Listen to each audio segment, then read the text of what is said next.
Hello viewers, నేను మీ doctor Ramya, orthodontist at Elident Hospitals. We are located at Kondapur, KPHB, Manikonda and Banjara Hills.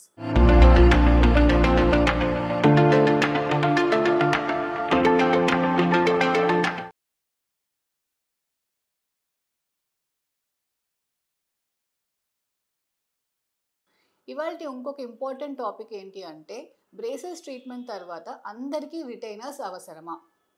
చాలామంది treatment అయిపోయాక మళ్ళీ retainers ఎందుకు వేసుకోవాలి మేడం అని అడుగుతూ ఉంటారు.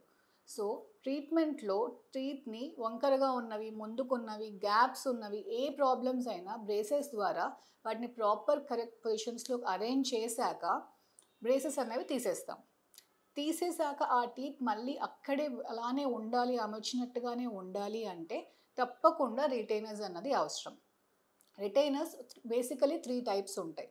ఒకటి హాలీస్ రిటైనర్ అంటాం.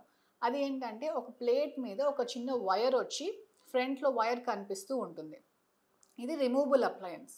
ఇంకొకటి ఫిక్స్డ్ రిటైనర్. టీత్ వెనకాల ఒక చిన్న వైర్ని సిమెంట్స్తో హెల్ప్తో ఫిక్స్ చేసి పెడతాం. ఇది సెకండ్ టైప్ ఆఫ్ రిటైనర్.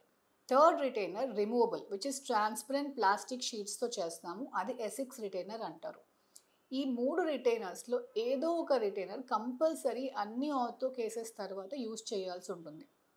కానీ ఏ పేషెంట్కి ఏ కేస్కి ఎలాంటి రిటైనర్ ఇవ్వాలి అన్నది మీ ట్రీట్మెంట్ చేసిన మీ డాక్టరే కరెక్ట్గా డెసిషన్ తీసుకోగలుగుతారు.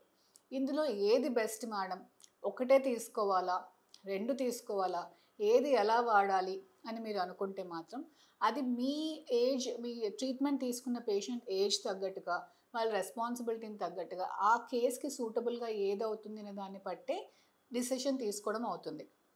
సో అందరూ ఫిక్స్డ్ రిటైనర్ తీసుకోవాలి అని లేదు, రిమూవబుల్ తీసుకోవాలని లేదు. ఎందుకంటే వీటి ప్రైజింగ్ కూడా ఆల్మోస్ట్ అన్నీ అదే ప్రైస్లో ఉంటాయి. సో ఇక్కడ pricing is not the factor. ఏ కేస్కి ఎవరికి ఏది సూటబుల్ అవుతుందో ట్రీట్మెంట్ చేసిన డాక్టర్ మీకు డెసిషన్ తీసుకొని చెప్తారు. సో మీరు దీని ద్వారా మీరు తెలుసుకోవాల్సింది ఏంటంటే బ్రేసెస్ ట్రీట్మెంట్ తర్వాత కంపల్సరీ రిటెన్షన్ ఫేజ్ ఉంటుంది. దానికి ఈ రిటైనర్స్ ఏదో ఒకటి మీ డాక్టర్ ప్రిస్క్రైబ్ చేసినంత టైం మీరు వేసుకోవాలి. Thank you.